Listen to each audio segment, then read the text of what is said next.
forced to sell off Chrome, okay? You sell off Chrome, build the next browser immediately. Like, it's not only you gotta sell off Chrome, you gotta never build the browser. Is that what they're pushing for? I don't know. That's just that's insane. You can't tell a company you can't do this browser.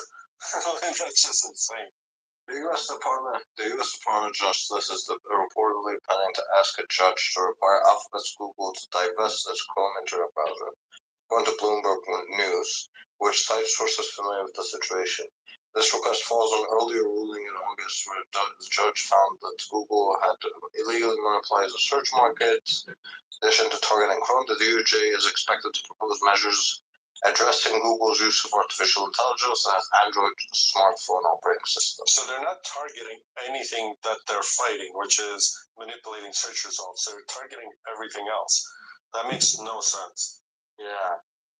Chrome plays a pivotal role in Google's ecosystem, influencing how users access the internet and view ads. The browser, which is estimated to hold about 2/3 of the global market, integrated with Google Search and clicks data crucial to the company's advertising business. A spokesperson for the DOJ declined to comment, while Google's Vice President of Regulatory Affairs, Leanne, I'm not going to pronounce the last name, criticized the move, describing it as part of a radical agenda that goes far beyond the legal issues in this case, and warning that it would have harmed consumers. This marks one of the Biden administration's most assertive efforts to curb what is perceived as monopolistic practices by big tech companies. However, the outcome could be influenced significantly by the recent re-election of Donald Trump, while Trump previously announced plans to persecute Google over alleged bias. He later expressed doubts about the merits of breaking up the company. It makes no sense to break up Google. It definitely has to be reined in, but it makes no sense. The only winners in this case would be Chinese companies that can't compete with Google, right, on search and everything. They've been having, even Google is technically mostly banned in China, but that's the only real massive internet competitor in terms of search and access to the internet. Because even Microsoft can't really compete in there. So this only benefits China. It doesn't benefit the US in any way. But obviously, all the weird bias of preferring Google services or not, all of that, I agree. But that has nothing to do with Chrome, nothing to do with Android. And what was the other thing? Chrome, Android, what was the third thing there? I guess Chromebooks. AI and Chromebooks has nothing to do with any of that. That's just destroying a strong American company. Yeah, I'm worried about the fact that they're going after the open source projects. Which is silly too. Yeah, Chromium and Android are both. Like you could. I wish they would go after the fact that Google's kind of slowly been trying to make Android more and more closed source, and make it rely more and more on Google services. I wish they would go after them for that, but it looks like they just want to full on divestiture. But again, what's stopping Google saying, okay, divest, we're going to take Chromium again and rebuild it? Like, no, we don't have Chrome brand, we'll have something else. People will still switch to that. Like, people don't go to the Chrome because it's named Chrome, right? It's just like even Edge Chromium, and I was a fan of Edge. I used to work on JavaScript engine that before it got replaced with Chromium and Microsoft. So I was like diehard supporter, and even so, after a while, I'm like, no, Chrome, it's better. Its quality is better, especially built on top of Chromium. So whatever Google builds next, I'll switch to that. Chrome brand itself is useless. Yeah, I don't know. We'll have to see. I personally use Firefox. I don't really understand why people use Chrome, but I just don't use any Google services other than YouTube. So I guess for a normal person, does it Firefox use Chromium like as a hardware, software rather? No. Firefox has its own engine called Gecko. Oh, nice. Also, Good evening, everyone. Hey, Ash. Ash? What? AE. I was just poking fun. You know, like Musk's kid, AE12. Ash. X. I don't even know. I remember asking you last time. I'm not gonna pronounce that. How do you pronounce your name again? But many people say Ash as a joke. Just look at his username, not the screen name, but the username, El Templar. That should give you a. El Templar. Yeah, if you would be able to form that with your tongue, you should be all good.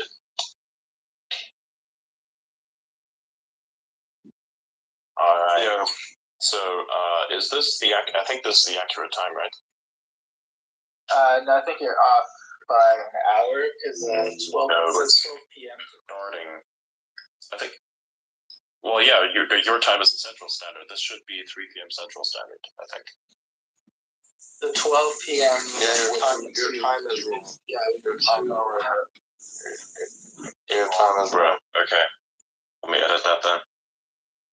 Also, what kind of spaceman are you? This is IFT6. Oh shit, sorry. I am so sorry. Thank you very much for pointing that one out to me. There's always something that goes wrong whenever I schedule these fucking spaces. Pisses me off. Oh my god.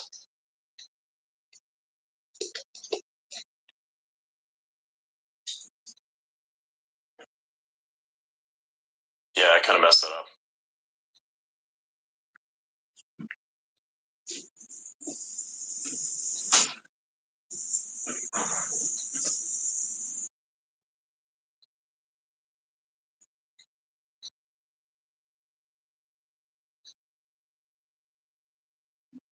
I'm very hopeful for tomorrow's launch. Spaceship is launching tomorrow, right? Yeah. Hopefully, yeah. Because Trump said he's going to be there, so like if he's impressed, that's going to be a lot of good funding for the next 4 years. Yes, I'm going to start it early. I think like 1 hour before the actual launch takes place, or should we just start like 30 minutes before the launch starts? Yeah, 30. Well, it's not the funding they need, right? They need the easy regulatory path or revamping of regulations to allow them to launch frequently.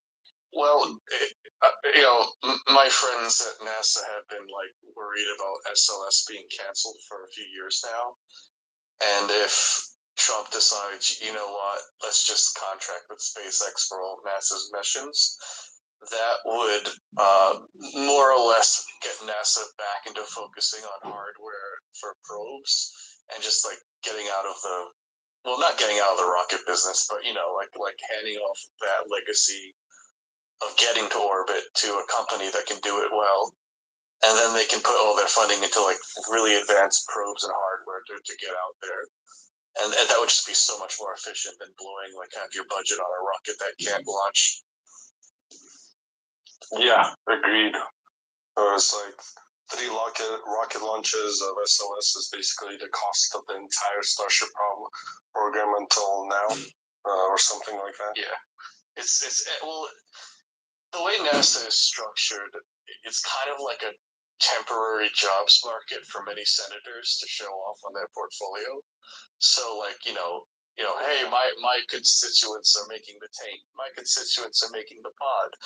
And then the second that they're built, they kind of like lose interest in the project. That's also the case of Boeing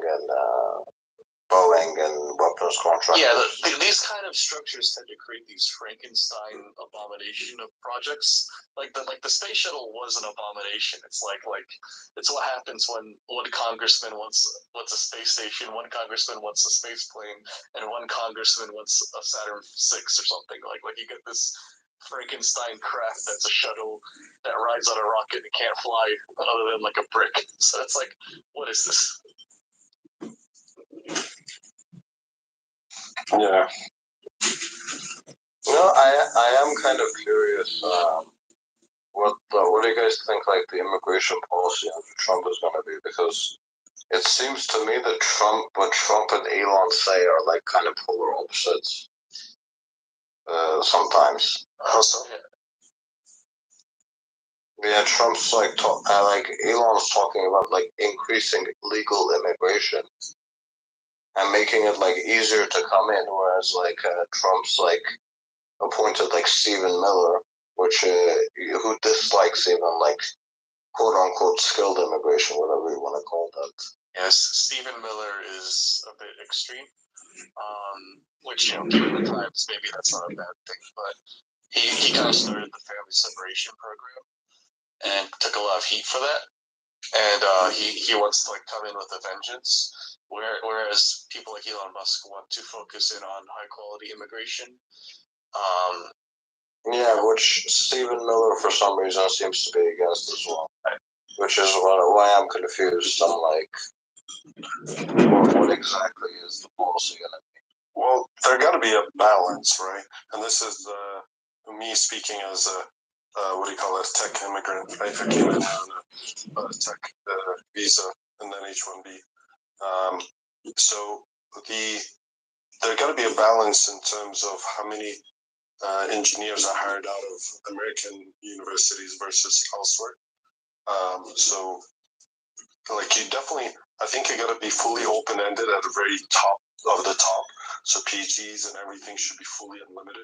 Everyone who wants to come in, if you're at PhD level, obviously vetting the background and everything. But if you're a PhD level, you can kind of say this guy is not some like crazy, like I don't know, drug dealer or something.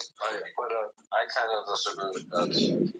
You want to make sure that the PhD thesis is actually something. Yes, yeah, you're right. Yes, sorry. Caveat. I'm making a general assumption here. Yes, that it's real meaningful PhD level thesis. But it's like in engineering or something. But like basically, those people who definitely as much as possible. But I think regular engineers like bachelor computer science graduates, even like myself, I think the limit that we currently have is reasonable because U.S. still, and the limit I came in at there. The U.S. still needs to hire from U.S. primarily, right? You got to give because it has the top paying jobs worldwide. Like Europe, I think the average salary for a bachelor of computer science is almost half compared to U.S. So are you going to favor Europeans, which will take 70%, or Americans? So there got to be a balance there, I think. Yeah, but Stephen Miller wants to kind of end the H-1B program as well, which I think the H-1B has a few problems as well. It's still a bit of a lottery, right? Is it not? I don't remember. Yeah, it is a lottery. It is a lottery. So your chances of getting accepted aren't even dependent on you, like actually being a good candidate. It's literally just a lottery. You could be a great candidate and you could be rejected for it. Yeah.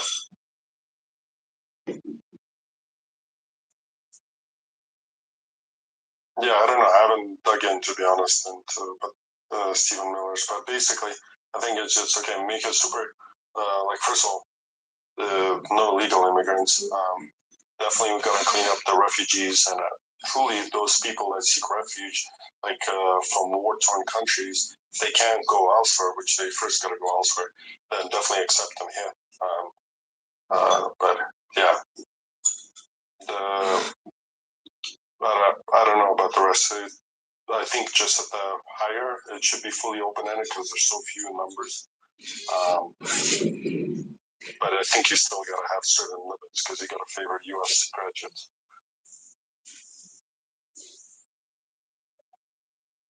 Yeah, I think a sensible thing is to like probably go with like an arbitrary, like to take your jobs market, take like 15% of the positions and offer it to your best immigrant educated, because you kind of don't want to take everyone because you kind of want to send them back to their country to improve them. Otherwise, we're gonna foot the bill to improve that country. So like you want some of them here to add to the quality of your labor, but you also want some of them back there to like improve the country so that you have better trading partners, and that's like mutual aid basically.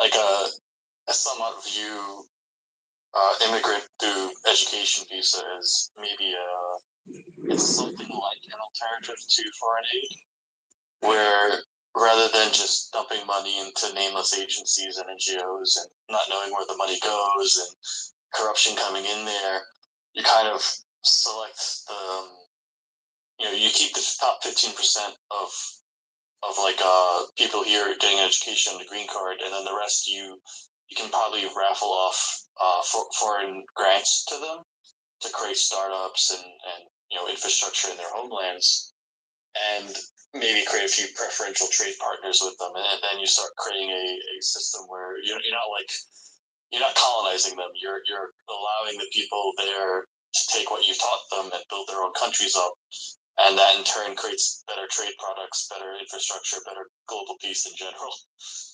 Though given the U.S. policies, that may run a dry with some areas like nuclear engineering, where they just don't want anything like that technology coming out of the country.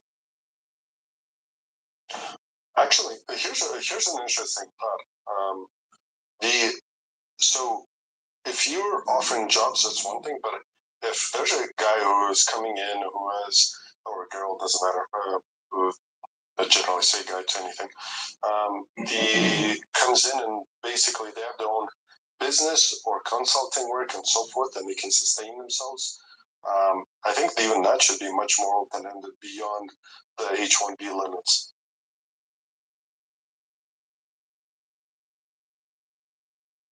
Or H-1B replacement limits. And not to kind of... are you speaking, by the way? Or is my phone glitching again? I can see your... No, I wasn't speaking. It may have glitched. No, I pulled my earphone out by accident, so I detected that as speaking. Yeah, it's showing that. Okay. Yeah, not to kind of dismiss what you were saying, but what you're basically saying is help build startups in other countries. Might be is what I'm just thinking. Is that correct? I mean, preferential to like startups in Europe, like in America, but the majority of the money should go to our own startups, but it may be beneficial in some specialist or fringe industries where a country doesn't really have anything. If you can get something started there, it may create a new trade market with people. Like if you have I'm thinking of like pharmaceuticals, for example. If you train 1,000 pharmaceutical specialists in this country, and you send like 900 of them back to their homelands, and you give maybe like 100 of them a grant to start a pharmaceutical company in their homelands, and they get like preferential trade treatment for with our chemists and pharmaceutical specialists. Now you've created a market in that country for pharmaceuticals. Although in current year, pharmaceuticals might not be a good example, but after a lot of reformation in America, maybe it would be more positive to health than not. Maybe in this current year, agriculture would be a better example. Yeah, it definitely is interesting to establish partnerships, but I think every country should strive to build the in-house, right? If you can. Like, for example, recently people are saying, well, look at Argentina lifting tariffs and everything. Argentina is kind of a smaller country that can't really build a lot of things in-house. So for its citizens, and go buy stuff outhouse, like externally that you can't build here, like iPhones and so forth. US, on the other hand, they should build the iPhones here. Yeah. It's kind of like currently the problem with I guess globalism is that it has a lowest common denominator preference. Cheapest labor, lowest tariffs. It generally ends up screwing the first world and not training the third world to handle the resources it gets. It's like everybody loses. But if it was more catered towards people that get educated here and don't get a green card, but then they go back to their homeland so they can build in-house industry, that kind of creates a bit of a focus where you already know this person got American education, so they're going to be better off than, maybe not always better off, but they should be better off in terms of specialization. And if they go back and start a specialized industry, like that's someone that you can trust a little bit, or at least you know them better than some random person who may or may not be corrupt in a third world country. Yeah, exactly.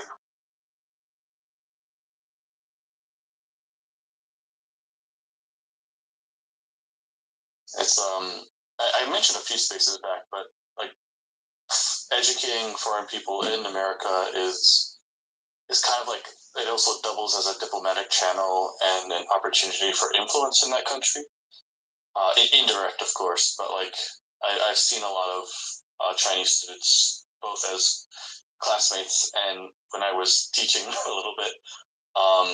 There's an opportunity there to let them get a taste of liberal democracy, and then they kind of go back and a lot of times they hate it because they've been trained to hate it, but sometimes you get someone who thinks, well, maybe we need that back there. And so you kind of skip over all the neocon war stuff and forcing your way on other people, and instead you're just like presenting your way of life. Which, mind you, this was kind of what used to happen in the Cold War, where we did have student exchanges between the Soviet Union and the Americans, limited. One of my physics professors, he actually was an exchange student with Soviet physics. And so he went to the Soviet Union for physics education because they had pretty good physics programs over there. And so, he would tell stories about like noticing a KGB agent watching him or something, because they always spied on the students in there. But like also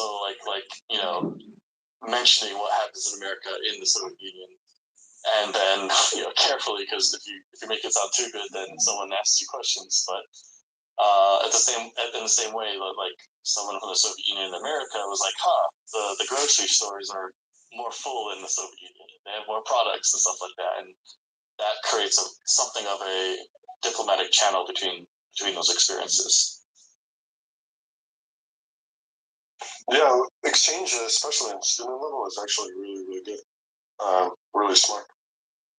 The question is, how do we increase availability and prioritize subjects in US to give everyone a better head start, but also decrease the price of tuition for Americans? Yeah, that's another thing. American universities will highly overcharge foreign students if they know that they have money. I've seen this with, children of rich Chinese businessmen. They'll get, they'll receive a lot of money from the parent, and then the student does get special treatment. So like if they fail out of classes, they don't get kicked out of school. I've seen that a lot. So that's a lot of corruption issues, unfortunately. But they will double the tuition for students like that oftentimes. Or if they're trying to soften up a deal for getting more grant money, they'll sometimes undercharge them or give them a scholarship out of thin air. It's one of those areas where there's a lot of backdoor deals that happen. Yeah. The one thing we should definitely do is basically remove the ability to get the crazy amount of loans very easily for students for all sorts of wild subjects. It's literally easier to get a student loan that you'll go and pay off over a long time than it is to get a loan to start a business. And this makes sense for maybe subjects like where the average salary is like 100 grand plus coming out of a top tier university. But for subjects where there's 10 times more students graduating than there's positions available, that kind of is insane. Yeah. I'm in architecture, so most of my classmates ended up doing like graphic designs or other jobs, because there's not enough architecture jobs to go around for that. So like most of my classmates are in debt still, like 10 years after university for me, which is kind of sad. there's this idea that that's something which happens where there's a concept of like overproduction of elite, and that's actually dangerous because when you overproduce elite minds and there's not enough jobs, they get pretty rebellious and they start using their intellect to like build their own castles in defiance. You kind of need to accept that the majority of your population should probably be non-college educated, maybe not non-college educated, but like there's no reason why every single person in your country has to have a college degree or why every job has to have a college degree. That's kind of going into like burdening your population with debt and like a lot of problems. And it's like it goes against my liberal mindset to like say that because I'm thinking well everybody should have like a top level college degree, but the fact is there's not enough jobs to go around and you can't just make those jobs out of thin air. So you just get a lot of overqualified people with no work to do, and then they're just stuck in dead end jobs with a lot of debt.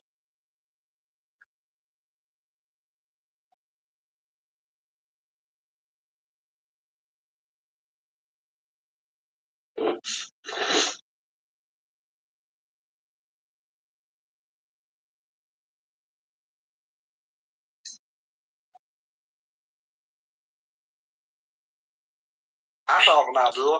Maybe we could have like an immigration game show.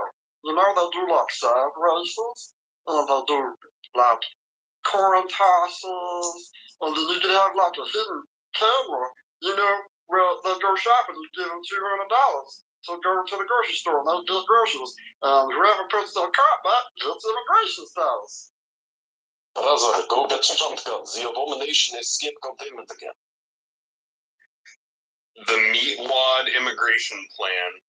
That's what I'm saying. Like the abomination escaped his containment cell. That's funny, guys. I really do. Oh my fucking god. Yeah, sure. Hey man, I tried beef tallow the other day on my steak. Thank you. That was delicious. It's freaking amazing. I put it on a baked potato. Put it on everything. Put it on yourself. Yeah, put it on everything. Oh, now we're talking. But you might have to pay for that. You think I could get my OnlyFans with that? I doubt it, but yeah, sure. Someone gotta explain it to me. What's beef tallow? Beef tallow is the fat from the meat, also known as beef from a thing that's called a cow. Being a little sarcastic here, obviously now, but like yeah. So, for instance, take a piece of take a cut which has a lot of fat on it, like say for instance a sirloin, and you can cut off the fat and you can boil it with some water and salt. And if you boil it for a while, then the fat out of that fat basically floats up to the top, which you can then put it in the fridge. You kind of refrigerate that, and you can then take off the lid that forms out of the solidified fat, and that fat is in fact tallow. You can then take the solidified fat and run it through another, oil again to purify it some more, and then you can keep it around at room temperature without it going rancid. That's beef tallow. Very easy to make. Yeah, actually. That makes sense. Just a little expensive to make these days if you use like electricity because you have to boil it for a while. So, yeah. Gets a while, yeah.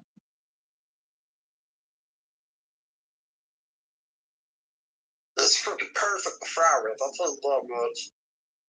Especially if you're making a homemade Crunchwrap Supreme.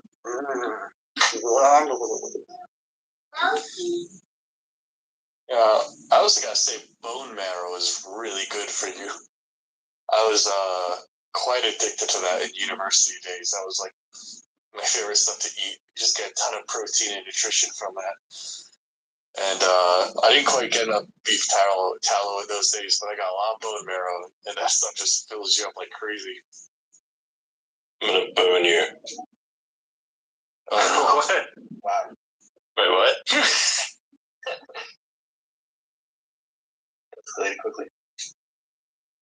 Well, that one is too weak. You got bone marrowed. Yes. I should probably like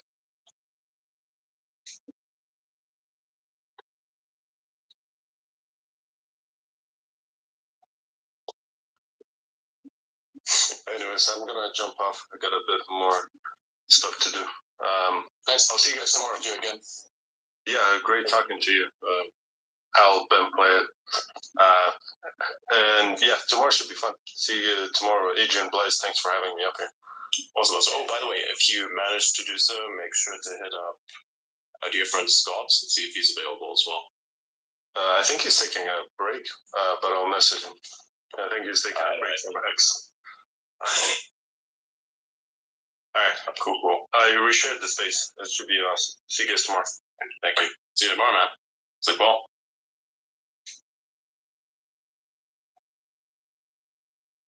Yeah, I think by and large, what do y'all think? Do we want to keep the space going for a little while longer, or what are we up to? Or whatever. A little bit. Yeah. We're gonna talk about the bean farmers, okay? Now. I'm just kidding. Yeah. Eventually, we really are going to have a conversation about the bean farmers, specifically when it comes to the soybeans and shit. And how, technically speaking, if people want to eat this stuff and they think they're protecting the planet because they chose a vegan lifestyle, they actually are contributing to a lot of damages in the environment. And in effect, if you have to take care of a field full of soybeans, you actually cause more harm to a lot of animals than if you were to just eat an animal, actually. Because basically, that field becomes a chemical war zone, okay? The soybeans, all that shit that they're growing there, in order to keep these fucking things there, you need to basically turn the field into a chemical war zone. What ends up happening is, of course, anything, be it, human or animal that enters that field will have considerable problems staying alive. Mostly, of course, the animals, which have no treatments of any kind, will then experience a very slow and agonizing death. That is true. So the next time when somebody wants to virtue signal you with saying that they're vegan, they eat a bunch of tofu, I want you to really look into the eye and ask them, where did you get that from? Do you know how it's farmed? Are you sure you know what you're doing? Because that's causing more harm to more animals than just eating a fucking animal. Like, on top of the fact that you're causing everything to die in that field, that stuff is not just isolated to the field. You're basically causing ecocide at scale. Because not only are you putting pesticides on it, you're most likely also putting on herbicides. Pesticides kill pests, animals. That's what it's for. Herbicides kill plants, other than the genetically modified fucking soy. That's what that's for. So the next time somebody tells you they're eating a diet that doesn't harm animals, would you ask them, how do you think soy is grown, actually? What about the peas and all that shit? What about that protein, quote unquote, that you think you're ingesting? Do you think the body actually processes it the way that you think it does? Because you always see it on a rumen, right? So how do you do that with your extra? Where's that intestine that you need in order to digest that properly? Just like a cow does. Where's that intestine? Oh yeah, that's right. You human, you don't have this. You don't have that thing. You have a different thing. Adrian, did you ever hear about the Sugandhi's study that they did on soybeans in India? Yeah, Sugandhi's nuts. Hey, you know about Elton? Do you know about CDs and dragons?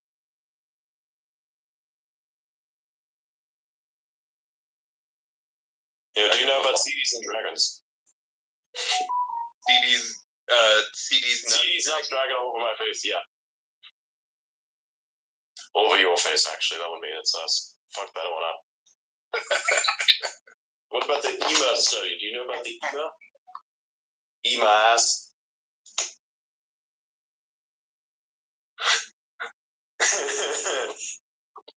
There are a bunch of other ones as well. There's a kind of technological way you could argue against this too. If you think about it, each field is a kind of computational matrix for new viruses and bacteria that are developing like immunities to pesticides and stuff. So the more fields you're creating, the more compute you're giving evolution to figure out solutions. If you really think about it, like each new field is like a new compute for the virus evolution to work on. And if you give it enough, it will mass produce mutations to adapt to everything.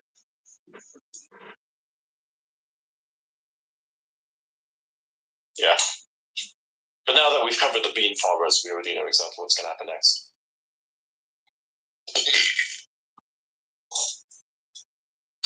I love how we have a term. Love how we have a term for us causing damage to the environment by using these things that people think are not bad for the environment. Like, hey, let's cause ecological genocide. Yeah, that's called ecocide. Wait, isn't that also what happens as a result of the bug? Because it's just for making the exact stuff that you think is not harming the world. Almost like it is as if you ate like what a human is supposed to eat, like there would be less harm to the environment. Almost like that's how it works. Wait a minute. That's right, because that's exactly how this works. People, man, I will never understand. And then you have like the influencers and shit that say, hey man, why don't you eat like a fucking bird? You know? Actually do this. You know, like eat all this fucking nuts and shit and be like, oh yeah, it's perfectly fine. You ever considered that humans were never supposed to eat that shit? You ever thought about that? Like, there's people that fucking eat pumpkin seeds like crazy. I'm like, my dude, you're not supposed to eat that shit. Hell, you're not even supposed to eat the pumpkin. That's why you cook it. So that the pumpkin's defense system doesn't fuck you up. It's like when you eat anything else that's raw. It's like it really damages you because the defense system of the plant kicks in to fuck you up. That's the idea. That's why when you slice up an onion, it makes you cry.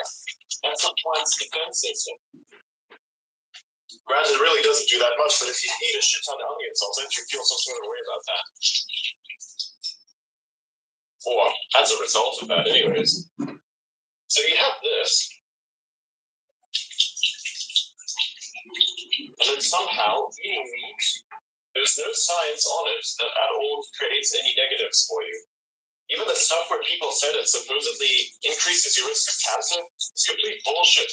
For it was assumed, was literally stated that it was assumed it could outside the truth. It's just a theory. There should be a new sentence that I'm gonna coin here. Facts don't care about your theories. Boom. That's a new one. Did you say facts or fats? I thought Facts. it was facts. Yeah. Meat fats don't care about your feelings. No, I said theories. Facts don't care about theories. Yeah. You can make a theory about anything, but the fact is still one way or the other. I can theorize this is probably going to be a good thing. Like with what proof? There you go. Hey, how about getting that proof? Yeah. You want to go harvest proof from that guy over there? I know he's a good, reliable source. He's the guy who says he can be trusted with the dark matter. You know who that guy is? He's me. You can trust me with the dark matter, okay? Like seriously, there's no reason for you to distrust me with the dark matter. You can definitely trust me with it. Everyone will be so fine.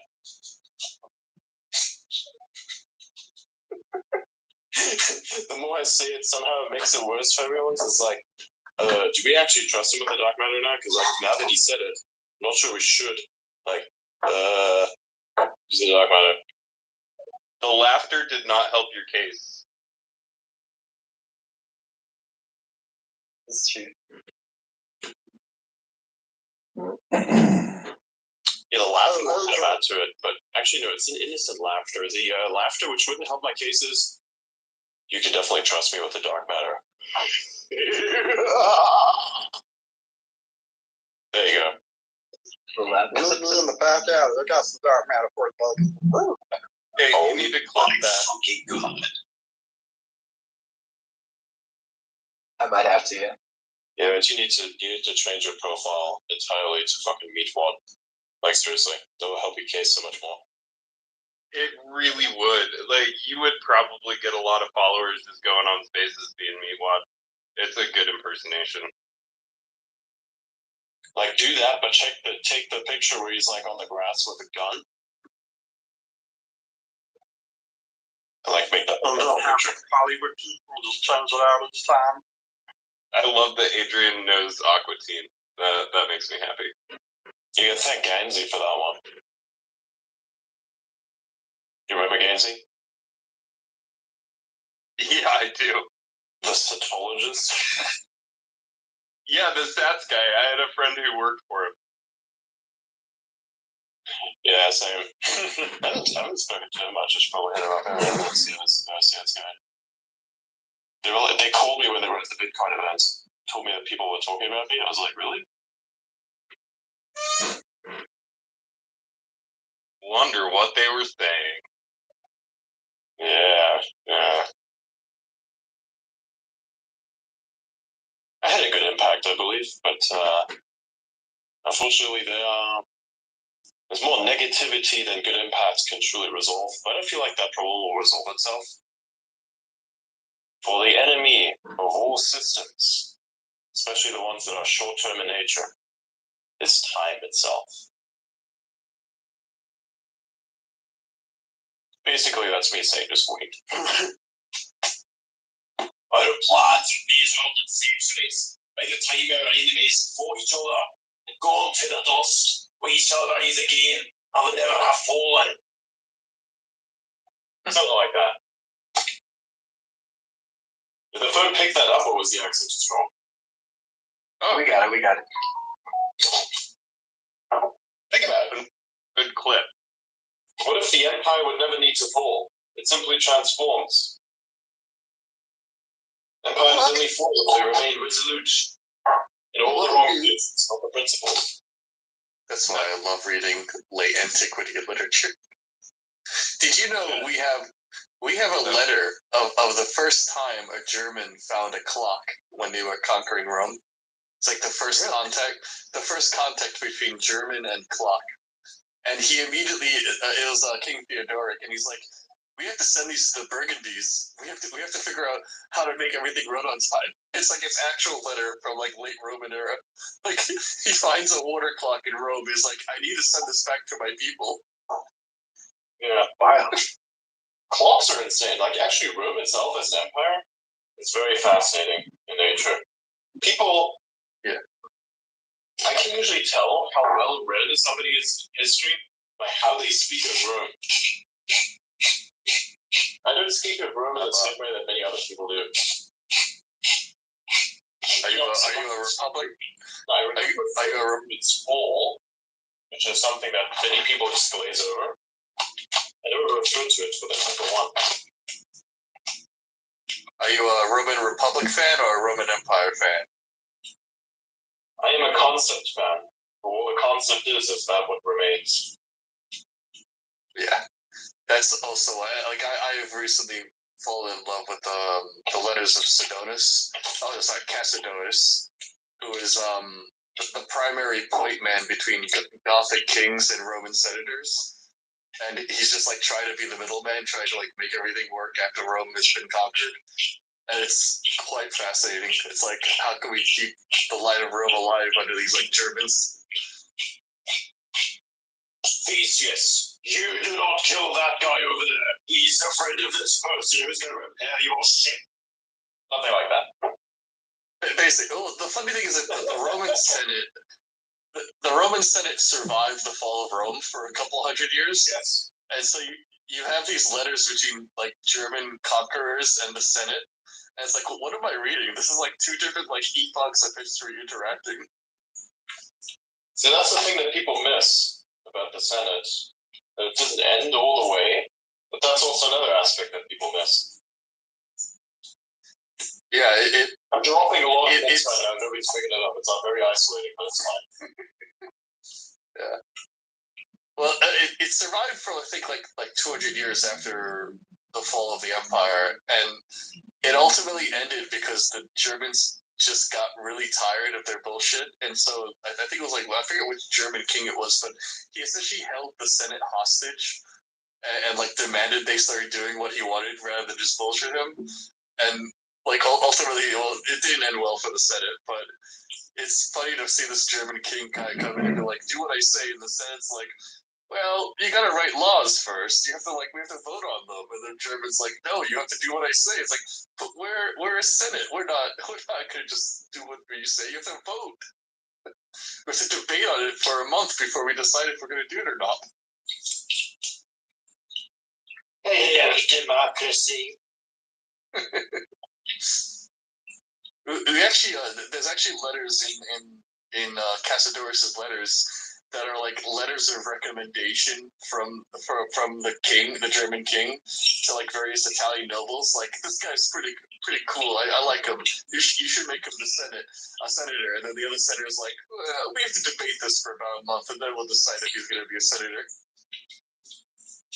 You know what's stupid is the fact that you will never really know that anything works unless you've like waited about fractions of a week, because that's like information would take that long to travel. Yeah.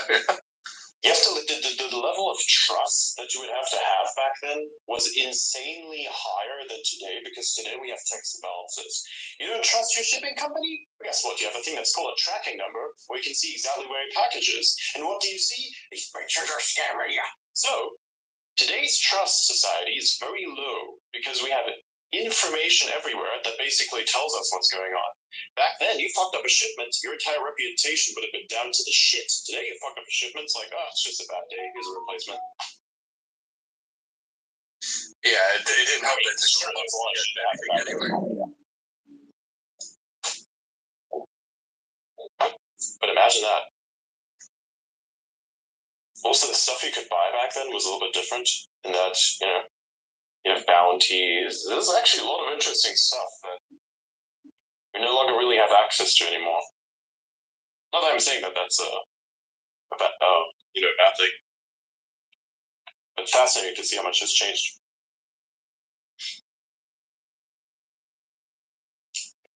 There's a few letters between the Ostrogoths and Visigoths where they're essentially going around collecting a tithe to rebuild the ruins of Rome, and they're kind of like, these letters are just like, you've taken over this empire, now you have a responsibility to take care of it. And the German kings are like, but I just want to party, I just want to drink, I don't want to build shit. And then they just have these letters all this like, you have to be a king, you have to do stuff, you can't just sit and party. There came the end for them. Ironically enough, that's just the part of history that you're able to read, and that's widely distributed. But the version of history that I think is true is a lot stranger than what you've explained there. There's a really good historian who is not very well known, called Charles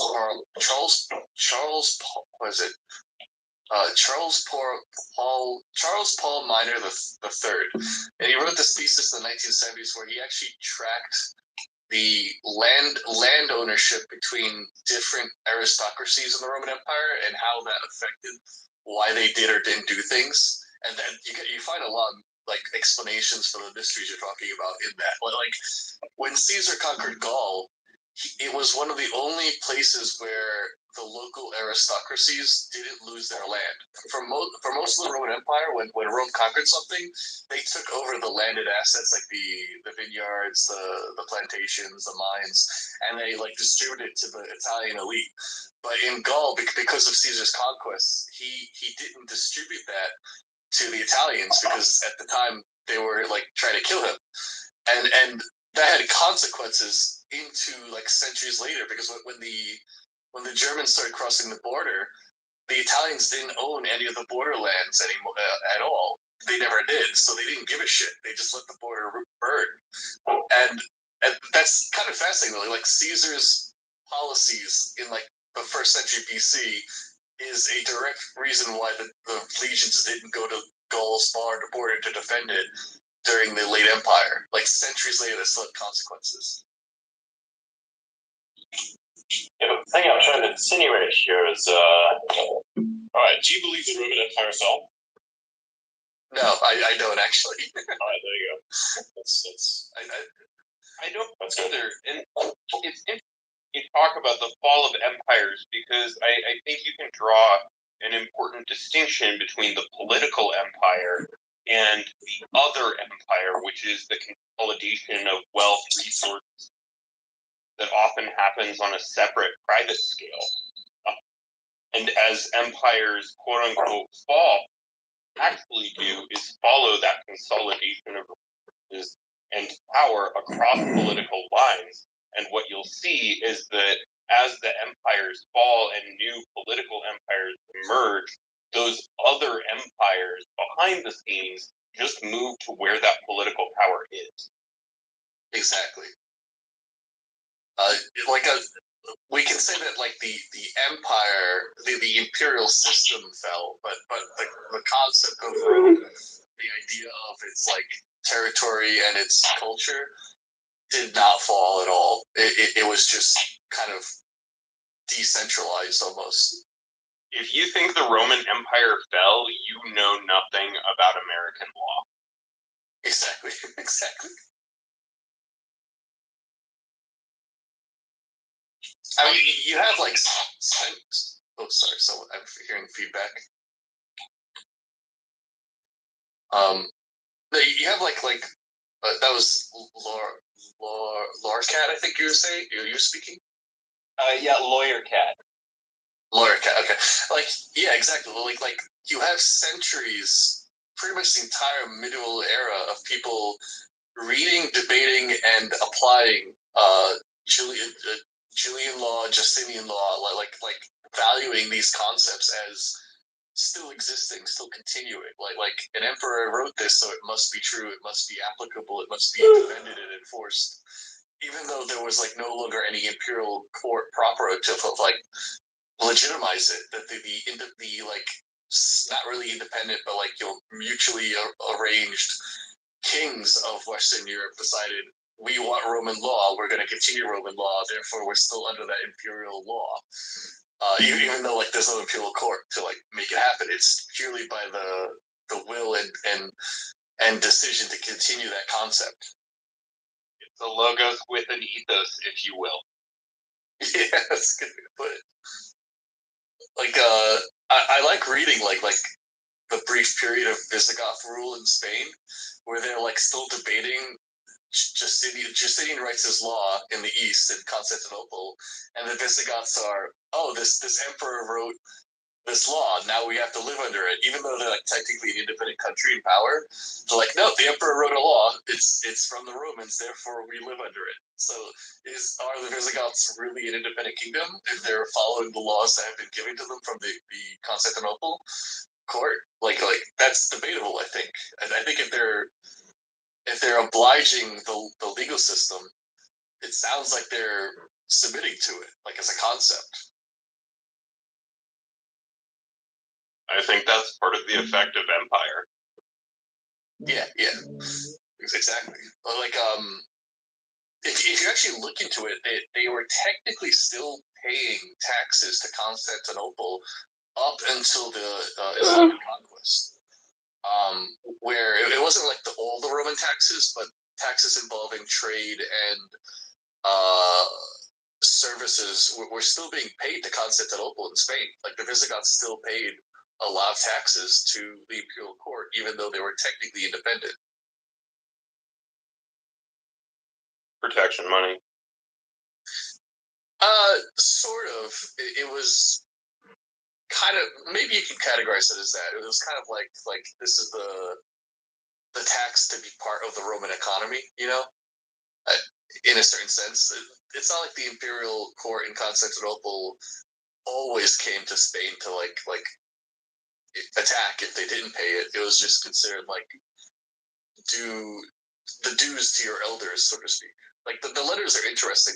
Whenever the Italians or the Greeks wanted Visigoth soldiers or aid, they wrote letters like you who hold a share of the empire. Like they're regarding the Visigoths as co-heirs of the empire. Like that's a line in letters you find in Italy where they're saying like you who hold a share of this empire, implying it still exists even though it doesn't. Well, it does though. Very interesting.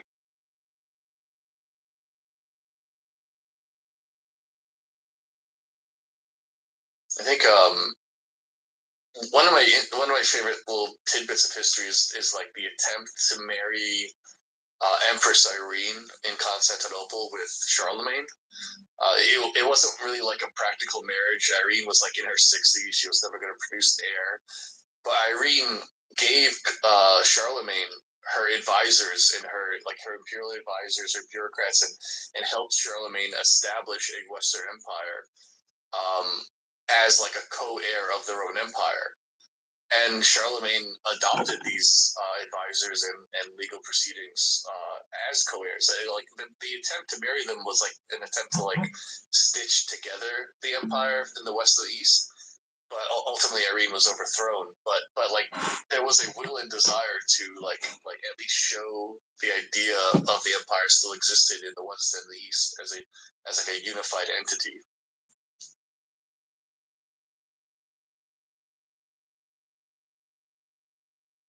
That's wild. I did not realize that Charlemagne married a grandma.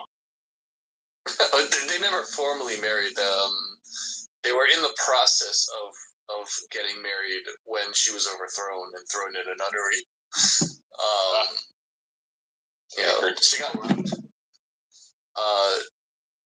It was a very Roman idea where you can adopt a son and label an heir. It doesn't have to be a biological heir. And Charlemagne ultimately failed to codify inheritance, so his empire got divided between the Germans and the French. But there was a desire and a will to like outline continuity of authority across the entire continent.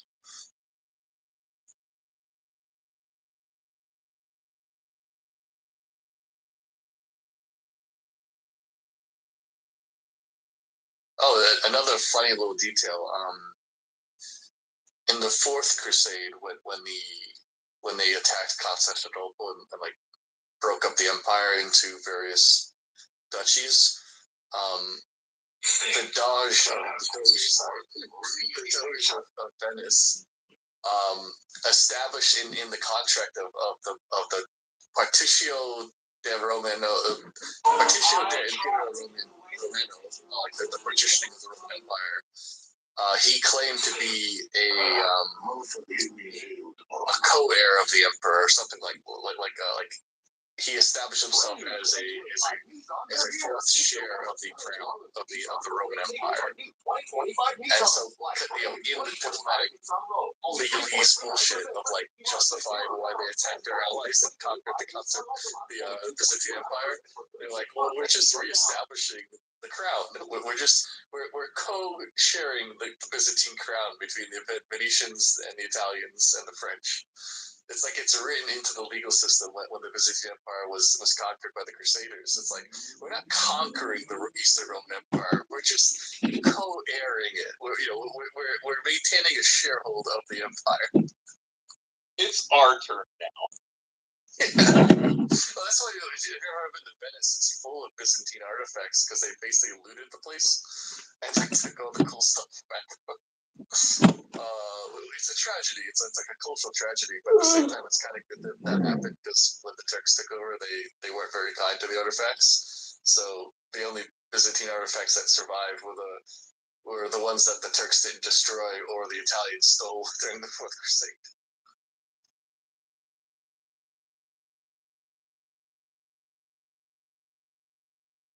I tend to agree with the idea that the Roman Empire fell when Gibbons declared it. Nobody actually thought it had fallen until he said so. I will never say that it fell. I will always say that it transformed.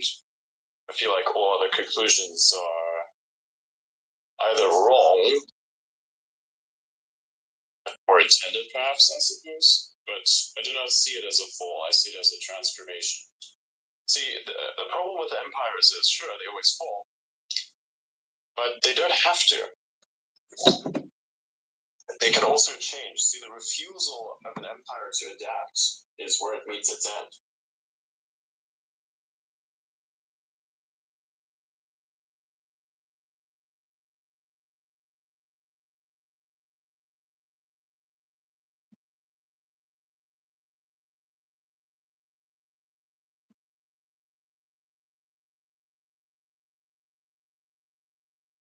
I mean, I got quite hopeful. I think the reflex that I've seen from a lot of people to just assume that that RFK is some dangerous person, just because that's what they heard from the person on TV. I think it's wrong. Like I actually took the time and listened to a number of interviews that he did, and there's hours of interviews where people have challenged his ideas on the current health system, and he would follow me somewhere. Yeah, but you can't do that to I can make eye contact with you. What the fuck? That's true. You gotta. They will beat you up. They will beat you the fuck up. What? For making eye contact? Well, I mean, what kind of eye contact? It's like straight men make eye contact. I'll wink at you. I don't know. We do that. Blow you a kiss. I don't know. No, dude. If you were gay and you looked at me and winked at me, dude, I would walk up to you and be like, "So, Hey, what's up? Where we going? Yeah. Really? Exactly. You would do that? yeah, I would, bro. I would. I can understand if they like touched you and shit. But No, because Hello, my sweet angel, Rena. First of all, Jeffrey, I'm calling her out. She's ridiculous. She's Canadian, that's true. She's a self-hating Canadian. She's not a self-hating Canadian. I'm not a self-hating Canadian. I don't even identify as Canadian. That's right. She identifies as an aspirin.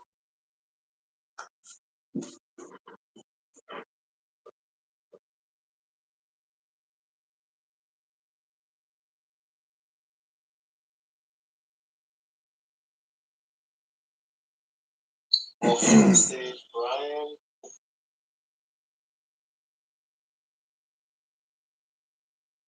So I have a question, Dr. Antro. I mean, what are you and some others requesting votes for? I don't understand it. No, you are not going to use people with hands-on contact as an analogy for fucking internet roasting. No, stop. I like Samoa. This is And Roy, this is this disgusting atheism. what? Oh, I know, right?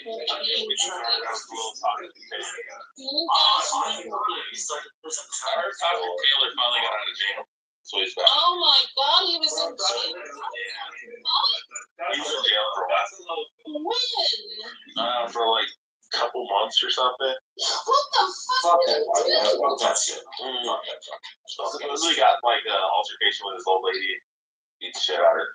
Oh, what the fuck? Also, what's his name from Prashant and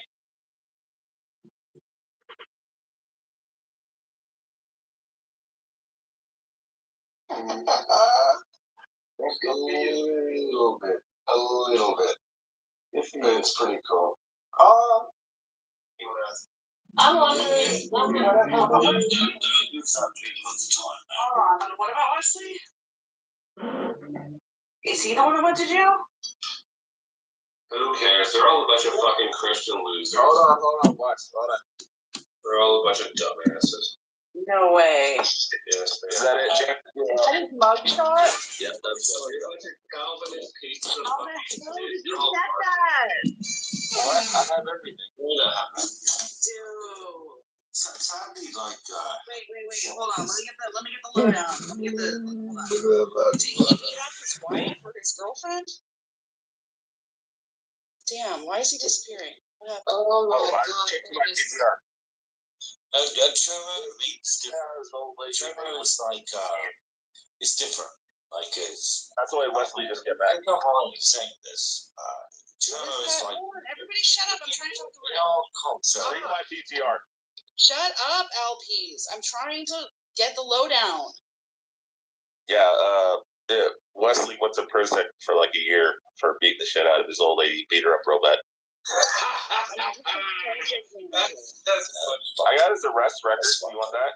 It just says project manager. Yeah, I know. I'm doxing him on his job and all that. Look at me, am I superior Christian moral decision? I beat my fucking woman. It's so good. But like fucking losers. You fucking clubhouse pieces of shit. I don't like you fucking faggots. All of you. Stop. So funny. Stop. Stop it. Oh no, don't pick on the worthless Christian faggots on Clubhouse. Quiet.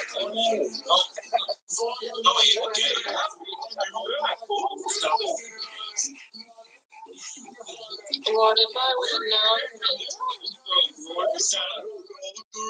Maybe I beat my wife. I returned too. Let's have a real talk. So basically, what happens is, Al, if you're a Christian or a Muslim out here, you're a fucking worthless motherfucker. You're less than fucking garbage.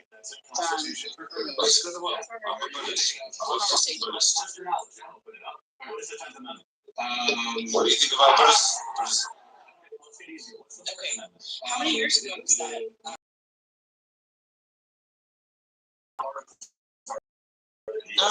Yes, I got his arrest record on. It was last year. That's what you used to always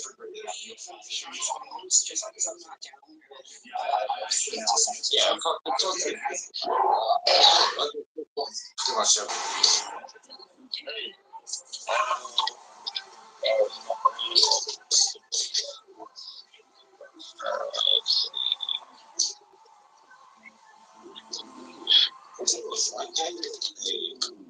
My friend's documentary music. Just it's a different case. He's got a bunch of different cases.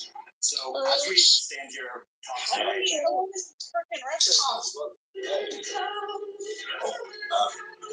Why is that watching you or talking? No, it's just like a kind of cool water bottle. That's like a kind of cool, like spring of floating thing. I think it's pretty awesome.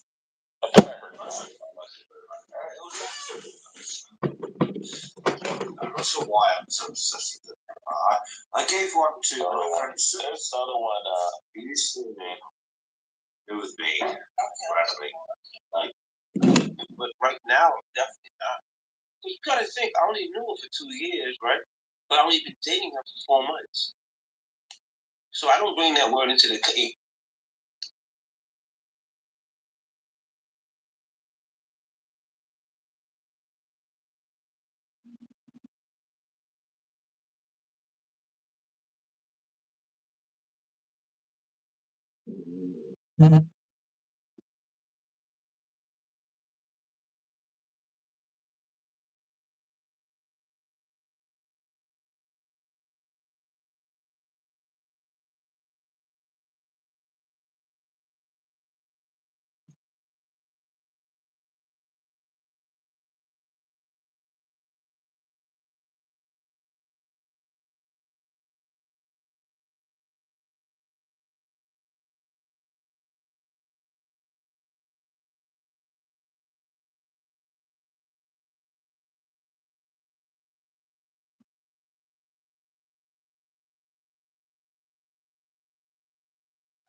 Because I think the majority will agree with exactly that. This version might be better, which is also the reason why people who consider themselves to be diehard Democrats actually flipped over, which I think is exactly what has happened, and I think a lot of people would reflect that, and even the people who are on the other side still would say that exact thing as well, right? If it were not the case, then we wouldn't have people melting down on TikTok saying, I hope you get everything you voted for, stuff like that. That is also important, right? So, that for me indicates especially when it comes to support for people who otherwise would have never supported each other in the past. The fact that that is occurred, the fact that ownership itself kind of acts a bit different now, I believe, that is a thing that sticks to me that this movement is neither left-leaning nor particularly right-leaning. Maybe a little bit more right-leaning, of course, I think so, but largely it embraces more the values of the center than it would either side. Maybe that's just a strange assessment, and people are going to trash on me, but I think in time, you may see that my assessment stacks up to reality a lot more than many others would, because I'm not a political person. I don't look at anything political. I fucking hate politics. I've said for ages that I will not touch the election with a 12-foot pole.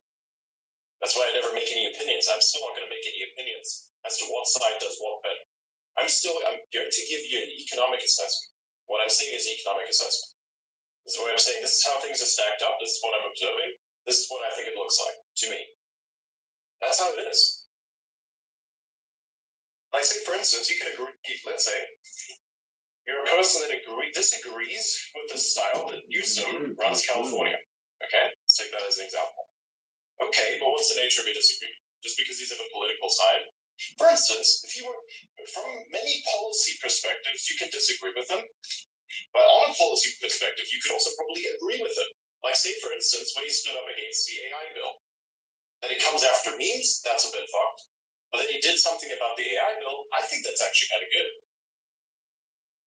Right? That's a controversial opinion as it is, but maybe that's actually good, because you actually want to make sure that people, that you are the technological center, because if you're not, somebody else will do it. So you may as well say we have a good sense of ethics that we do not want to violate, so maybe we should keep business here as much as possible. Because if you don't, you will have rogue AI. Now, of course, this is entirely consistent. I mean, look at fucking Google's problems. Don't even get me started.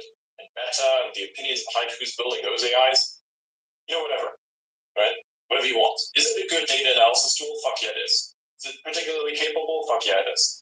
Does it sometimes make errors which are really fucked up, like telling you to go die? Yes, it does. These are all problems. But a bill's not going to fix that. Probably going to make it worse. And so you can agree even if you're against a lot of Newsom's measures, you could technically agree with that one move. You just kind of weigh it out. And that's what I'm looking at. That's how I assess things. I don't give a shit whose side is what side. What I give a shit about is whether or not life is going to be better. Your tribe doesn't fucking mean shit to me. What matters is, are your decisions and are your principles going to lead to a good world, or are they going to sustain a good world when we reach it? And not bring it back down to shit. Children, are those children we have going to be safe in the future? Will they be told things that are untruth? Not of the truth, are they going to be told stuff that is bullshit? Are they going to be told stuff that makes them question their existence in ways that they really should not as a kid? What will the future be like? That's what I'm after. Everything else, I quite frankly don't give a shit about. It's all about merit. Doesn't matter if you're left wing, right wing, center, upside down, inside out, I don't give a fuck. Above the psyop layer, this psyop layer, underneath it, I don't care. What do you want? And does it coincide with what I want? And could we perhaps coexist? That's it. Everything else can get fucked. I don't care.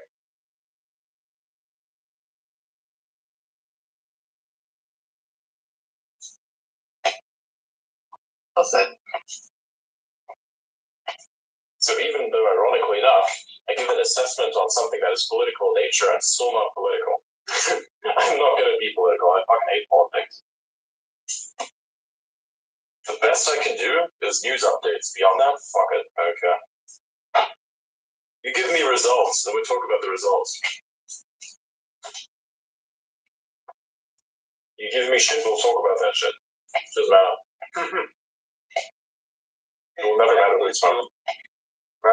I'm with you on not being political, but I do want to observe. I think that the far left philosophically has more in common with MAGA than either side. I think that there is a fundamental distrust of institutions. I think there are things that we could find in common on even both sides, on the extremes of both sides, if we were to really look and try. Agreed. The interesting thing is with what you said there, if you ask a person who's like historically left or left leaning, he will tell you this exact shit. He will tell you that what it is today is not what it once was. You know? Again, I will take their words for it, because if they voted a certain way for a very long period of time and they decided to say vote differently, I will listen to that person because they made a political decision. I don't make political decisions. They made the political decision. I want to know why. Right? So we'll talk to them, use their reasoning, and then explanation, and then an assessment. Because it's not my own reasoning. It's a reasoning I can make based on the position of many other people. That's how we work democratically. We make a democratic assessment. It's kind of funny, isn't it?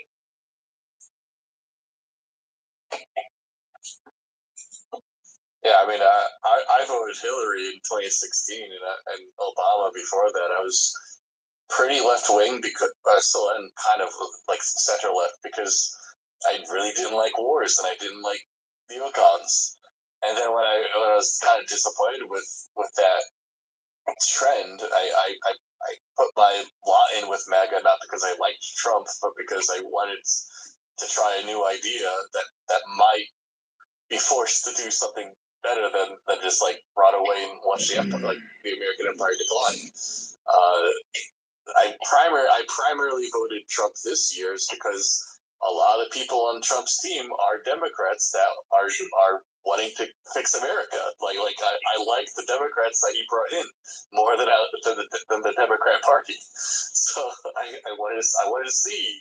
I might disagree with RFK Jr. on a lot of issues when it comes to vaccines, but I want to see what he does with food. I agree with a lot of what Tulsi says, and I want to see what she does directing American intelligence agencies to favor America rather than sell it out. These are people that I like more than Trump, and Trump has opened. He's made a wide tent for them to fix America in a way that the Democrat Party was constricting them from doing so.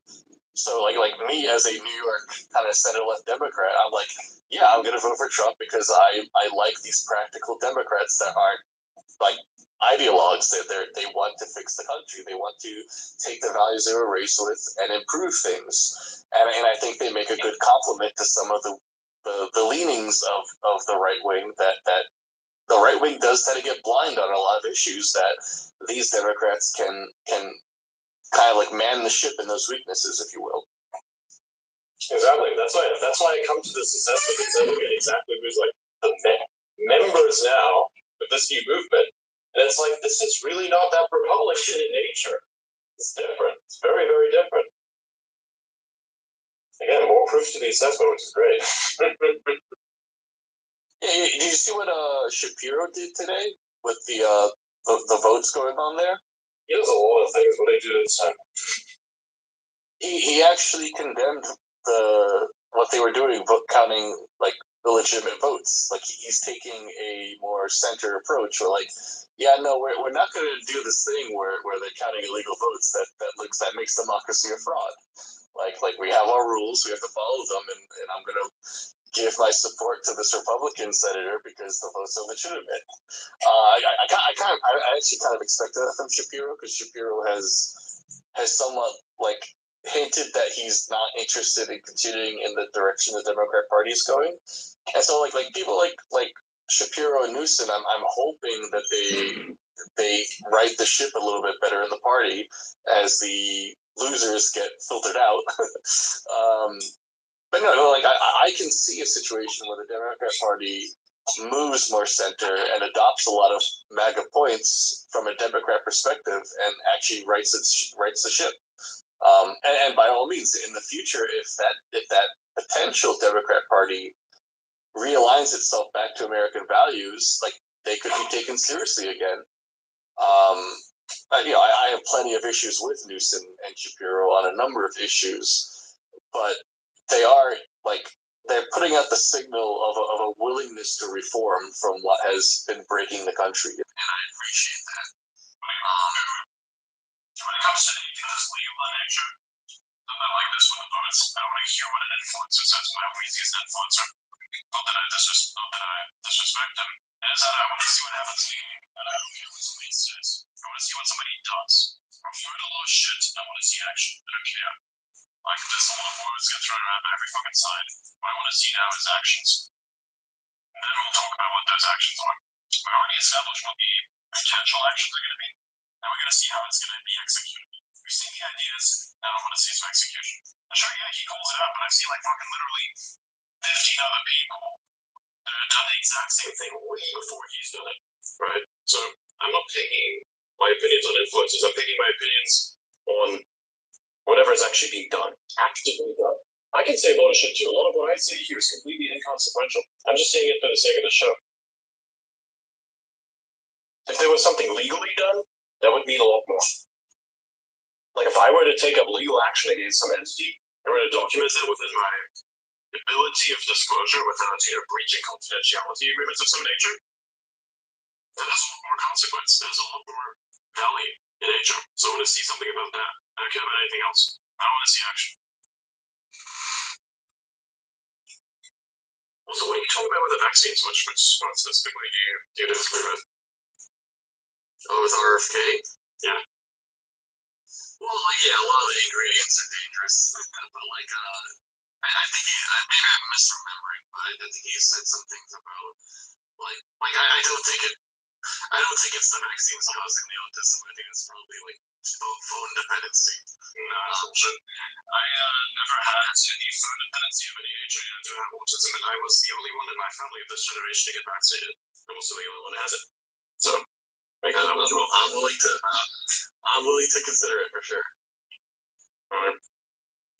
I'm much more concerned about the mercury thing than the autism stuff.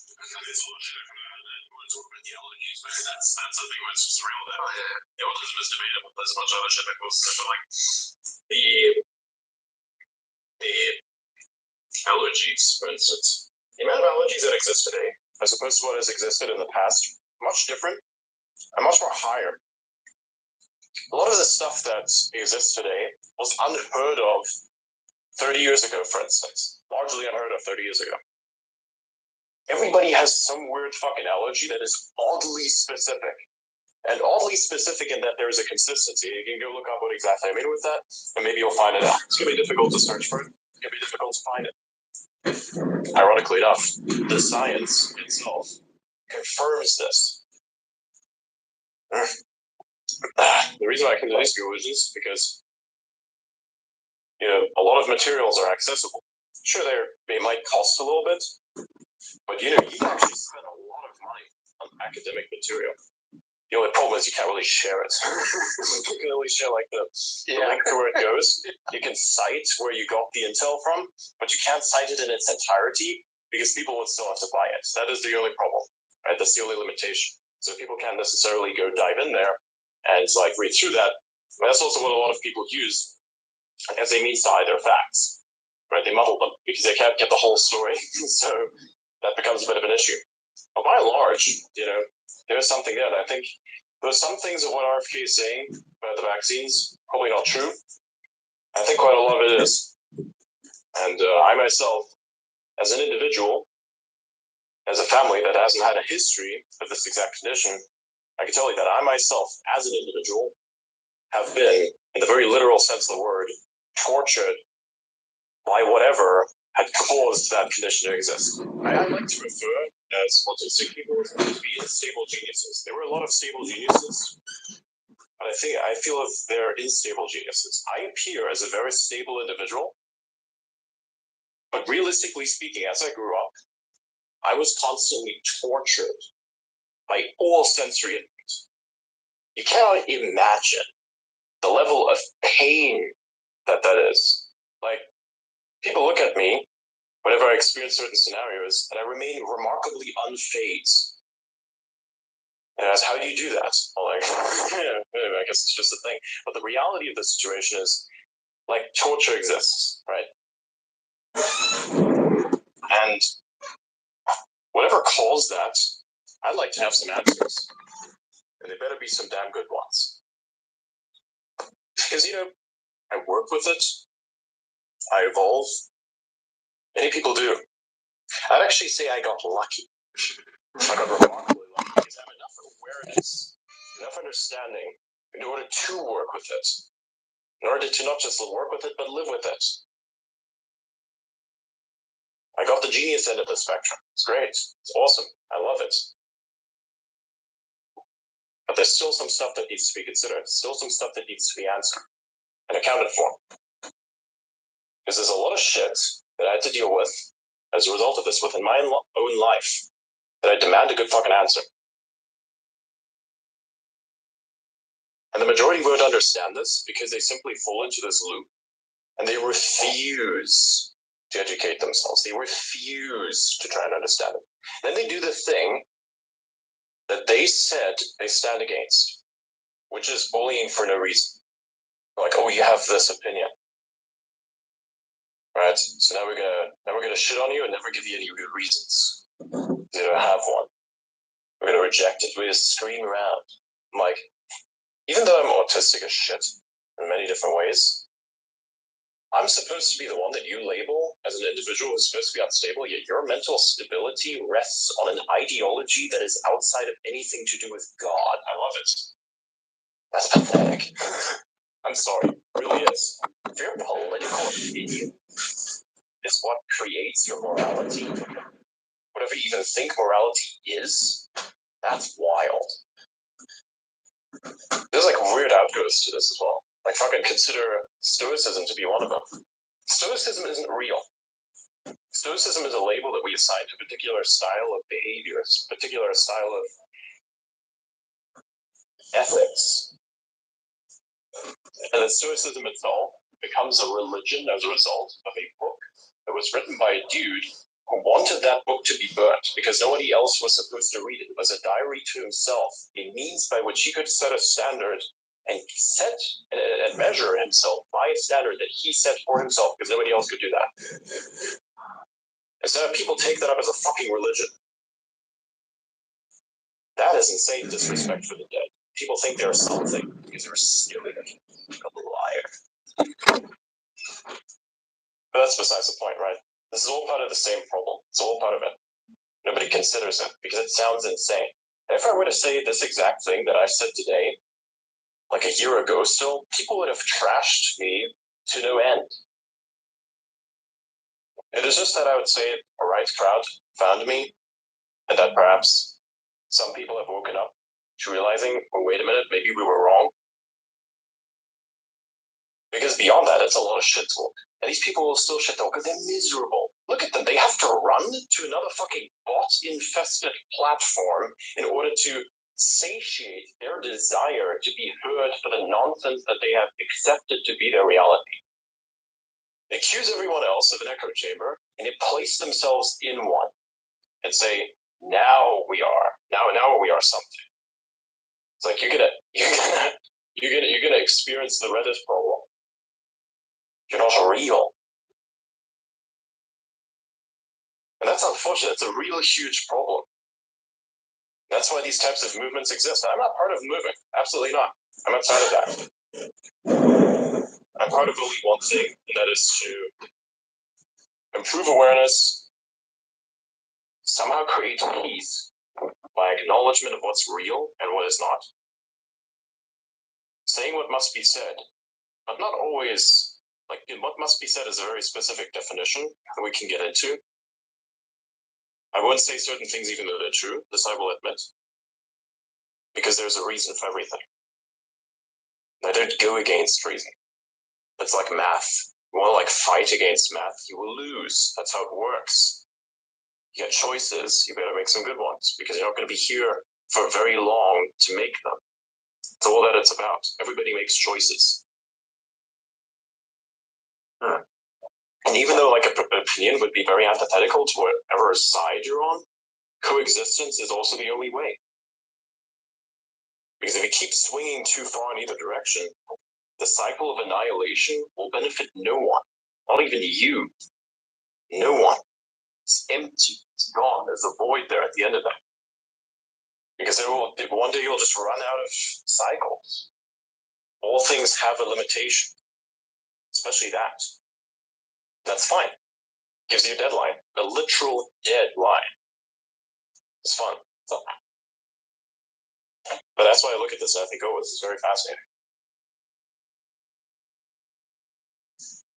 Yeah, I meditate a lot on the fact that not to go back to Rome, but like the time between the unchecked horde crossing the Rhine and Rome burning down was just 4 years.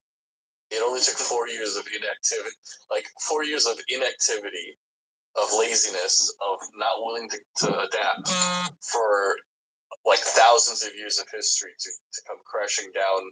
Not like I said it didn't collapse, but it did. It was forced into a new context because people got lazy. It had to adapt. Like when people didn't want to adapt to the coming change, the change was forced upon them, and only the people willing to adapt could survive it. And I freak out because you're right. Like I said a few things about like some things I disagree with, but like I'm willing to listen because I'm aware. It only takes 4 years of not listening for something for the entire epoch of history to cycle into like terminus, like the end.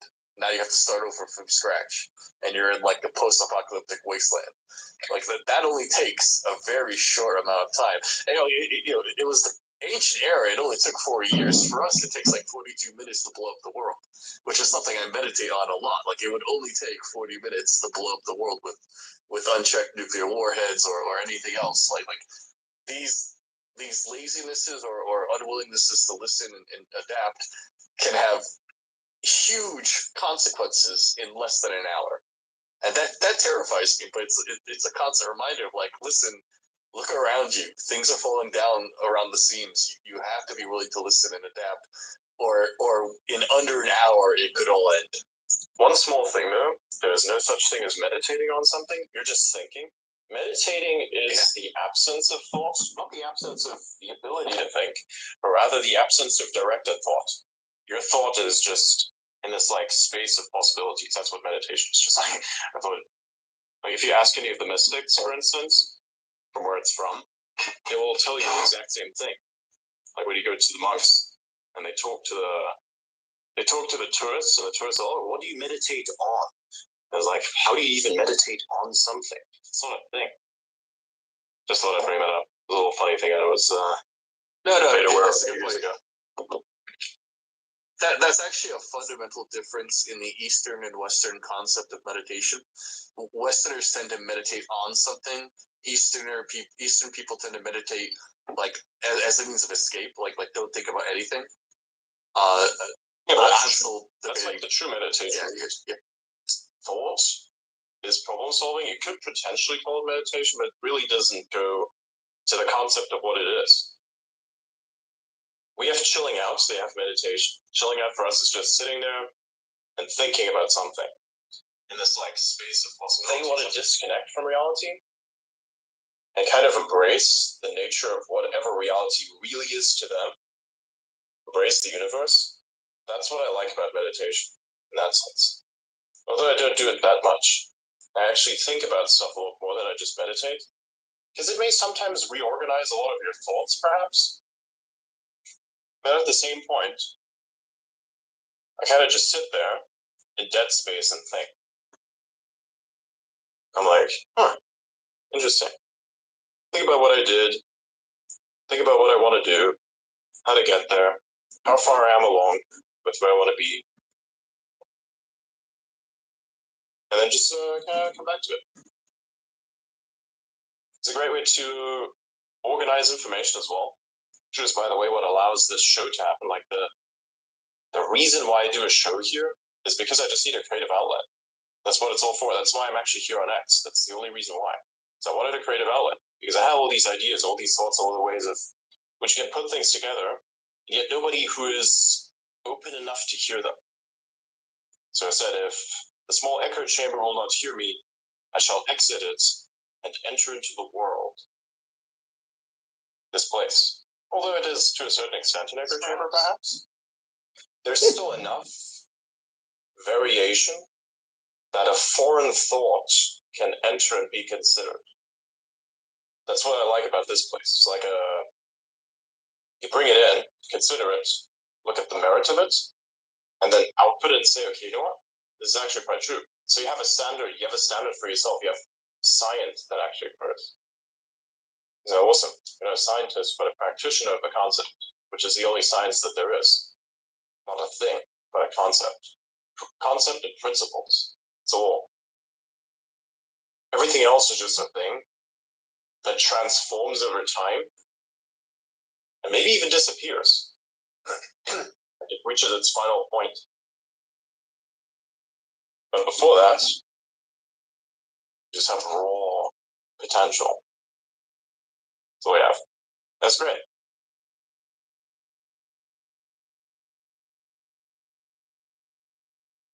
I think about it all the time.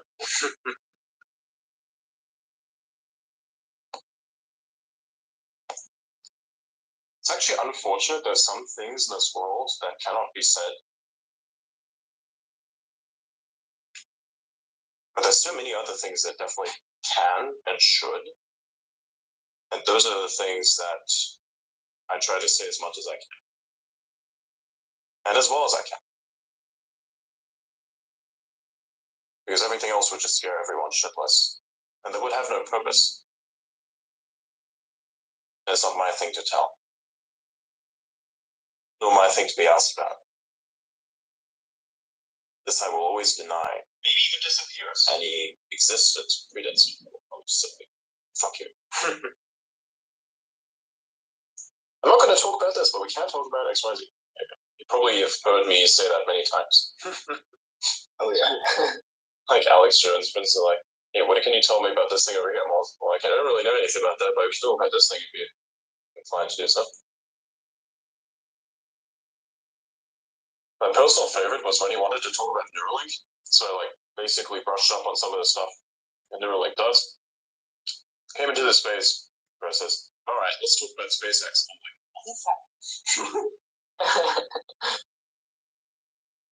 I was totally unprepared to talk about Neuralink. So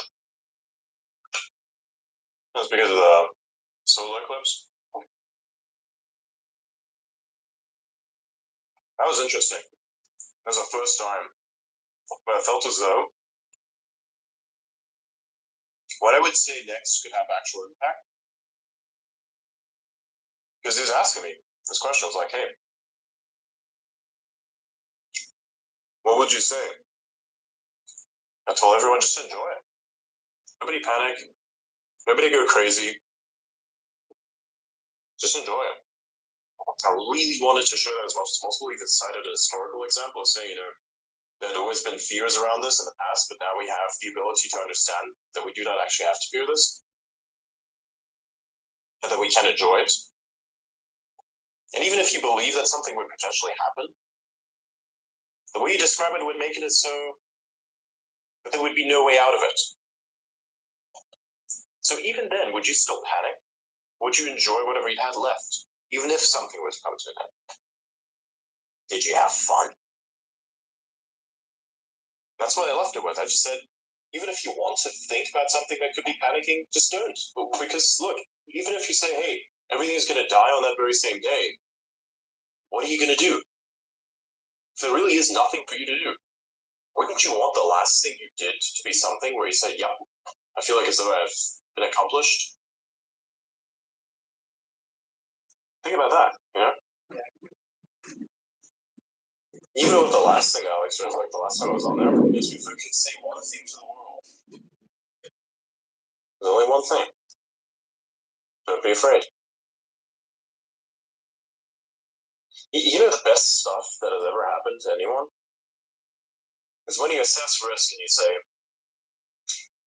you know, don't be the adrenaline junkie that jumps off this fucking rock into a watery pit. That's not the risk you're after. Stupid. It's reckless. But what if you had a mission in mind? It would actually do tremendous good. What if you wanted to go for that? That would risk things for you as well. There's things, there's moments where you're saying, yeah, I really don't know what's going to happen next, but I'm going to try this and see how it all works out. I can stop with the publish it. Those moments, you know, the amount of times that I've had the most fun was like, I have no idea how I'm here, but I'm here, so let's see what I can do with this. Those are the best things. And I would have done absolutely none of them if I was afraid. Sure, I was concerned. Sure, I had fear in some way. But you had courage. That's all that was needed. That's all you'll ever really need. You'll hardly ever have assurances. Maybe you'll have some assurances, but reality is so chaotic that even that can be pulled into question. So at the end of the day, you say, did I do everything right? Is everything okay? Was it reckless? There's things. You can be concerned. You can be fearful, but largely be courageous. Recklessness is the end of all reason, all principles, and all sense of self. It is the actual thing that precedes an act that throws away all the good and all the bad, and everything that is, whatever you want it to be, that equates to your life. That's recklessness. Let's perhaps give an example. So imagine there's a pool, you're on a roof, you're gonna jump into the pool and make a big scene. So you know why not? Water brawl. Remember, the pool's not deep enough, so you hit your head in it. Now your neck is broken. You're a fit dude, probably could have had their entire life laid out in front of them, paved well in smooth stones or in perfect tar. And you throw that all away with this one reckless act. Why did you do that? So instead of asking yourself, why did you do that after you did it, ask yourself, why should you? If somebody suggests something that's extremely reckless, why should you? Yeah, that's kind of stupid. Oh, hey, let's go get super fucking drunk and start driving this car. You know, I'm good. You guys do whatever you do. I'm going to tell you not to do it because it could be dangerous, but I'm going to head this way. I'm probably going to walk home, you know? The courage to say no to those things is remarkable. Because you'll be shamed for it. Because that's going to be a normal thing to do. Hey, let's everybody get super fucked up and drink our lives away and then vomit in some bush somewhere. And then a random mugger comes around, ties our asses up or some shit, steals our stuff. Even though one of you is probably super defiant, probably try something. Then you get the risk of being stabbed, shot, or something in those between. What's that all about? What if you never had to be there in the first place? It's all of that. It's also why I don't get drunk. It's a reckless thing to do. It doesn't make sense. It's uncomfortable. And if the only people that you're surrounded with consider that specific act, or acts of recklessness in general, to be the only thing that gives you a joy in life, you really ought not to be with them in the first place. That's not a friend. That's not friends. That is shit. That is stupid. I know what people think with this assessment. They're like, oh, I can't have any fun. Ugh. That's not fun. Fun is being able to do something that not just only feels good in the moment, but you look back on it and say, that was a real fucking good idea. Me on a whim going to a random city, then randomly happens to be in contact with a guy that owns a Cybertruck. Now randomly I meet up with this dude, have a steak together, and then fucking do donuts in a parking lot with a Cybertruck. Unplanned. That's fun. You look back on that, and even in your 80s or whatever your age is going to be at, you're going to look back on that and say, that was pretty damn fucking cool. That's what you want.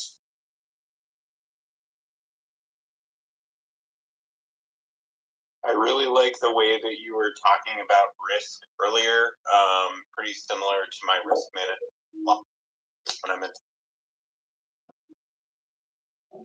Oh, thank you. Yeah, I tried to just do better because I used to do a lot of stupid shit. Not as much as many other people would, but largely I was like a person that shy away from anything that was fun and also risky at the same time. And I looked at risk itself and I said, is this a reckless risk or a good risk? at some point. I said, okay, good risk, let's do it. See what happens. It's gonna be good. Cost is not too high. Well, and that's exactly what it is. I think a lot of people let risk get in the way of accomplishing their greater mission, when in reality they just need to take smart risks and manage risk. Exactly. Like, lawyers who tell you no, you can't do that are the worst kind of lawyers. You know what I mean? Well, it depends on the thing that they're not supposed to do, right? Well, but it's about trying to see what your client is aiming to achieve and figuring out a way, like, even if you can't say yes to exactly what they're asking, it's like, okay, no, but how about this? You know, and trying to figure out a way to accomplish the greater objective. Hey, dance, basically. Very much so. Sometimes it feels like jujitsu. Exactly. Let's take a sparring session. You don't try to fuck each other up. That's how I see, like, when I get in a ideological fight with some of my friends, I'm like, we're gonna spar a little bit here, but we're not gonna fuck each other up. I mean, sometimes you kind of need to fuck up an individual intellectually for the greater institutional good, if that makes sense. 100%. That's why I keep trolling people on here, you know? Got that person coming up complaining about his shoes being fucking censored because he keeps engaging with bots. Yeah. Oh, you're gonna get shit on that.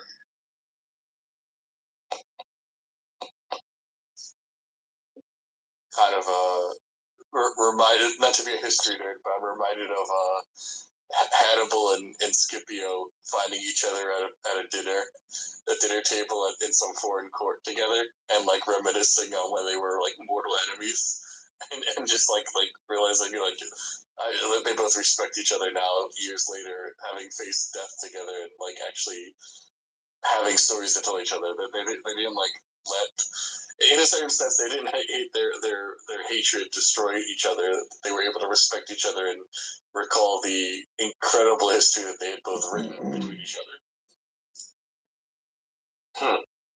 Yeah.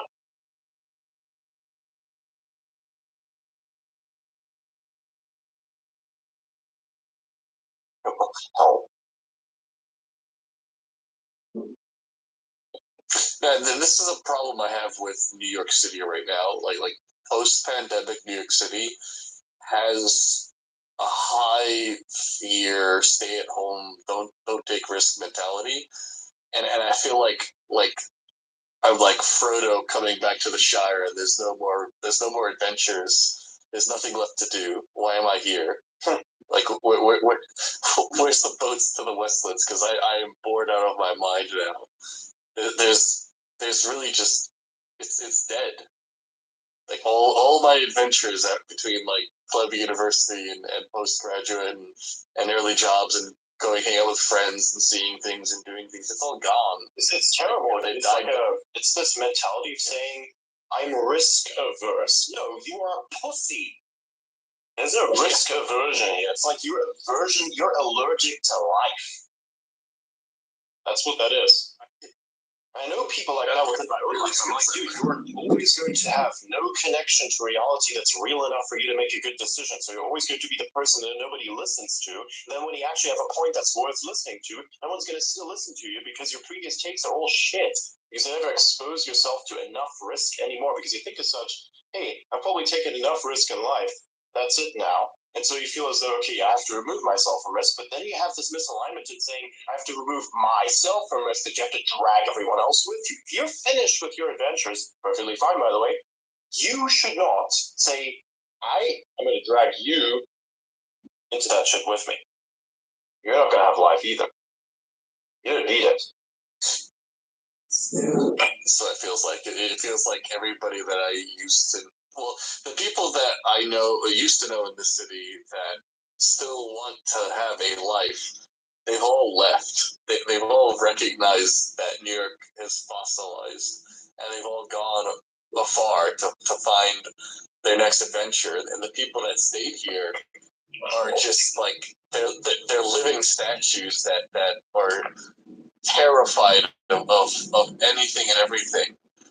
And It's like, why am I here? Why shouldn't I do what those people did that left? But like, it's home for me. I want to make the Shire adventurous again, but nobody wants to. It sucks.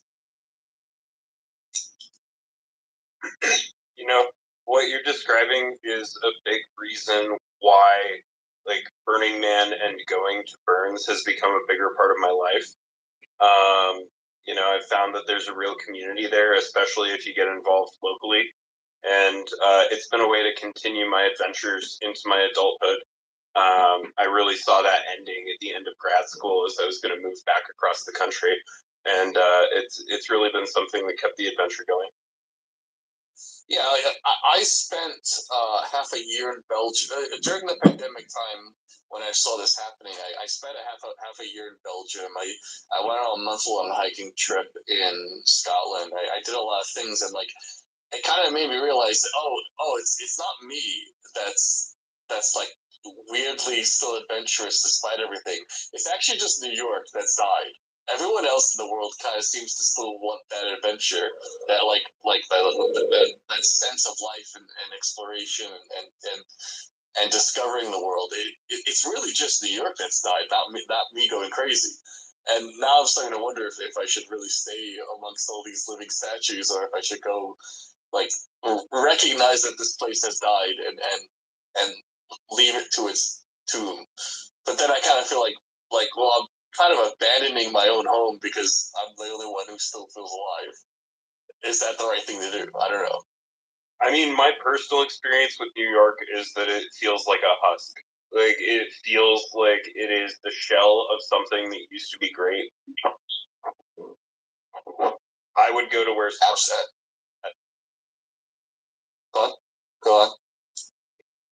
I said I would go to where smart weirdos are at. Like, I mean, pick a place that aligns with your politics or tax preferences, whatever. But find places arts and intellectual communities, and that's where you're going to find your kind of people, I think. Yeah, like there's a few folks here I could try to like build something. Like there's a sense that like because it's such a husk, I suspect it wouldn't be hard to build something here and gather people that feel similarly. I just don't know for sure. And maybe like to some degree that mentality is myself becoming like a husk, where like I'm afraid to take risk in this city, but anywhere else I'm fine with it. It's like I'm kind of falling into the mentality by staying.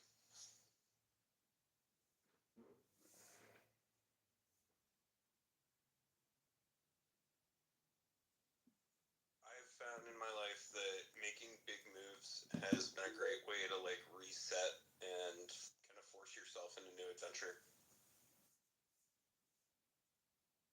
Yeah, and then like my main job is architecture. There's always someone somewhere who wants to build something that's beautiful and good and adventurous.